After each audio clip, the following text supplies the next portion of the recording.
ऐसी क्लैरिटी आएगी जैसे कौन बनेगा करोड़पति में कुछ दिन पहले क्या हुआ। एक महिला अमिताभ बच्चन के सामने बैठी थी, तो अमिताभ बच्चन की वो बहुत बड़ी फैन रही होगी, पगला गई थी अमिताभ बच्चन को देख के, सामने देख के एकदम बोरा सी गई थी। अमिताभ बच्चन कह रहे हैं आप ठीक तो हैं, ठीक ना करिए। सर मैं क्या करूं, मैं समझ नहीं पा रही हूँ, आपको देख के पागल हो गई हूँ। मैंने आपको इतना बार सपने में देखा है, धर्मेंद्र जी को देखा, हमेशा सपने में आप ही आते थे। सामने उसका पति बैठा था, तो अमिताभ बच्चन ने हंसी मजाक के मूड में कहा कि आप सपने में मुझे देखती थी, इससे आपके पति को दिक्कत नहीं थी?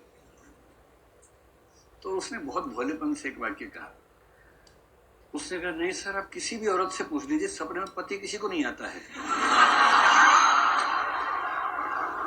और इतने भोलेपन से इतनी गहरी बात कह दी, बात मेरे ख्याल सही भी है। किसी को पति सपने में क्यों आएगा, या पत्नी ही सपने में क्यों आएगी किसी को? वो तो जीवन का सच है ही। और सपना आमतौर पे होता है जो जीवन में उपलब्ध नहीं है उसको लेके कल्पनाएं होती है, सपने इसलिए होते हैं। बस सपनों की एक व्याख्या ये है कि वो जो जीवन में उपलब्ध नहीं हो पाया उसकी कल्पनाएं सपनों के रूप में मन में आती है। ड्रीम इंटरप्रिटेशन के बहुत सारे तरीके हैं, उसमें से एक तरीका ये है, सिगमंड फ्रॉइड का तरीका ये है। बहुत भोलेपन से बोल दिया उसने, और उसके बाद सन्नाटा छा गया उस सभा में। सब पुरुषों ने घूर के देखा पत्नी को। अब क्या करें, सच झेलना मजाक थोड़ा है। इसके बाद की जो पुस्तक है ना, वो ऐसे सचों से भरी हुई है।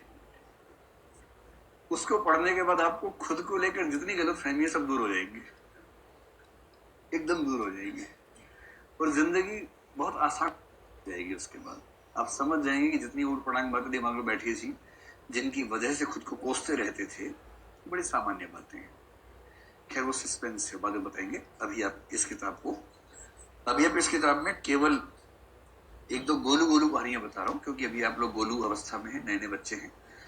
तो एक कहानी आप पढ़ लीजिएगा इसमें से, बूढ़ी काकी, और एक पढ़ लीजिएगा ईदगाह। ठीक है, ईदगाह। ईदगाह में बहुत सारे वर्णन समझ में नहीं आएंगे, छोड़ते चलिएगा, बस सेंस समझ में आ जाएगा ना। जो कहानियां मैंने कही अगर पढ़ना आपका मन में होगा ना, किताब नहीं भी मिलेगी तो गूगल पे लिखना ईदगाह, और किसी ना किसी साइट पे ईदगाह पूरी सामने आ जाएगी। फोन पे पढ़ लीजिएगा, है ना, फोन तो लगातार देखते ही हैं, तो फोन में पढ़ लीजिए कभी कभी, उसका अच्छा प्रयोग भी कर सकते हैं। तो प्रेमचंद की सर्वश्रेष्ठ कहानियां पहली पुस्तक है, और दूसरी पुस्तक का नाम है एक दुनिया समानांतर। यही किताब आपके जीवन में टर्निंग पॉइंट साबित हो सकती है। अगर ये किताब आपके पास हो और आपका मन ना माने, मेरे इतने वर्णन के बाद बेचैनी बढ़ जाए, तो इसमें से एक कहानी पढ़ लीजिएगा, यही सच है। इस कहानी पर फिल्म बनी रजनीगंधा नाम की, तो रोचक कहानी पढ़िएगा।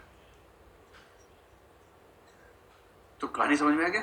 पहली विधा है कहानी, उसमें दो पुस्तकें पढ़नी है। पहली पुस्तक आपको खरीदनी है आज ही, एक दुनिया समानांतर भी खरीद सकते हैं, पढ़ना है ही आपको वो भी।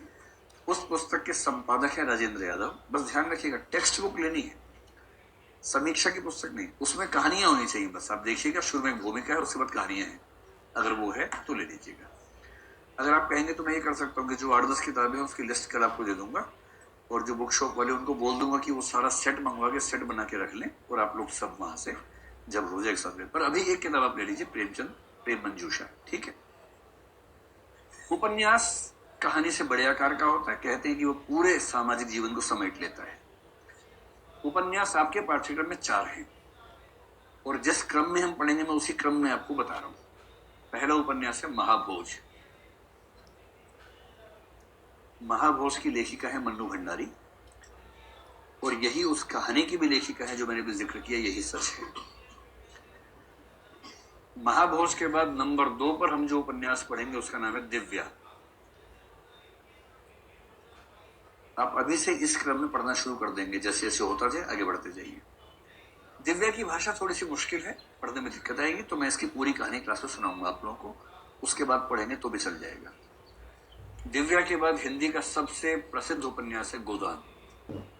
इसका नाम सुना होगा आपने जरूर। इसके लेखक कौन है? प्रेमचंद्र। प्रेमचंद, ठीक है।